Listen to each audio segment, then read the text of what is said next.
Pada video kali ini, saya akan mempresentasikan tentang pelayanan publik di Indonesia.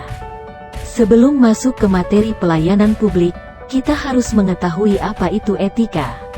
Etika adalah suatu norma atau aturan yang dipakai sebagai pedoman dalam berperilaku di masyarakat bagi seseorang terkait dengan sifat baik dan buruk.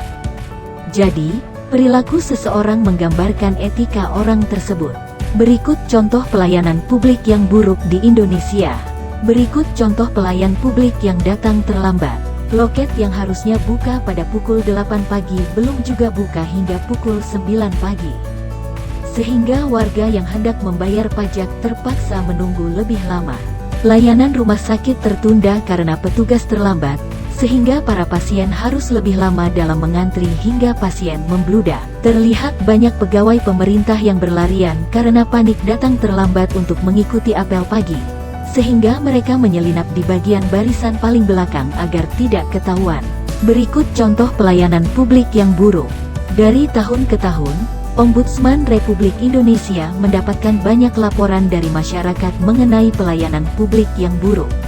Pelayanan buruk itu diantaranya, warga merasa dipermainkan oleh oknum staf kecamatan dengan cara memperlambat pengurusan akta kelahiran. Masyarakat menilai bahwasannya oknum staf kecamatan tersebut bertindak arogan, ketus, jutek, dan kasar kepada masyarakat, bahkan tidak mau melayani masyarakat dengan alasan sedang beristirahat, padahal waktu sudah menunjukkan pukul lebih dari 1:30.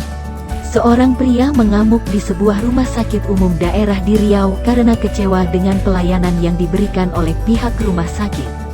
Bahkan saking kesalnya, beliau melemparkan hasil ronsen dan sendal. Hal ini beliau lakukan karena merasa tidak dilayani dengan baik saat berobat. Pelayanan buruk di rumah sakit lainnya yaitu ditolaknya pasien di sebuah rumah sakit di Kabupaten Minahasa. Rumah sakit tersebut menolak pasien dengan alasan karena sedang sterilisasi.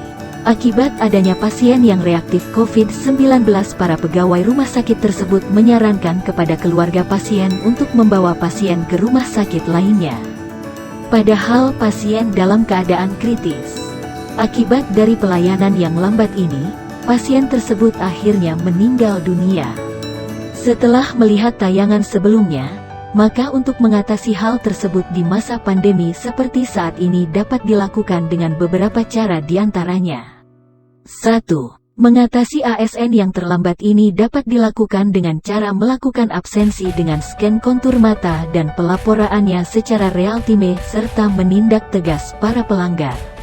2. Untuk mengatasi masalah birokrasi dapat dilakukan dengan melakukan pengurusan berkas-berkas dan pencetakan berkas dilakukan secara online. 3. Untuk mengatasi penumpukan pasien, hal ini dapat diatasi dengan melakukan pendaftaran secara online dan dibatasi jumlah pendaftarnya per hari. Demikianlah video mengenai potret pelayan publik yang buruk di Indonesia dan solusi pelayanan publik di masa pandemi.